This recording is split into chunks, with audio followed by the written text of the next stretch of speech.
Welcome to the slop farm. Enjoy the video. You begin by confirming your Riot account region and deciding whether to change it or create a fresh account. This matters because Valorant binds region to account and matchmaking. Once done, install and test a reliable VPN set to the target country because your IP determines regional routing.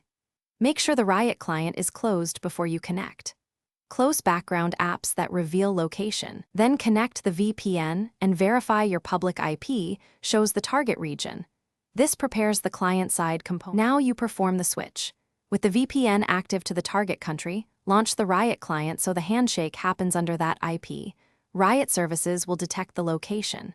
If you opt for a new account, register while connected and complete authentication. This creates an account assigned to that region. If you prefer changing an existing account, submit a clear support ticket with ID and region justification. Riot may approve or deny. Throughout, monitor for region-specific prompts and allow the client to update. Finish by launching Valorant and confirming the server location and expected ping. Play a quick practice game to validate matchmaking behavior.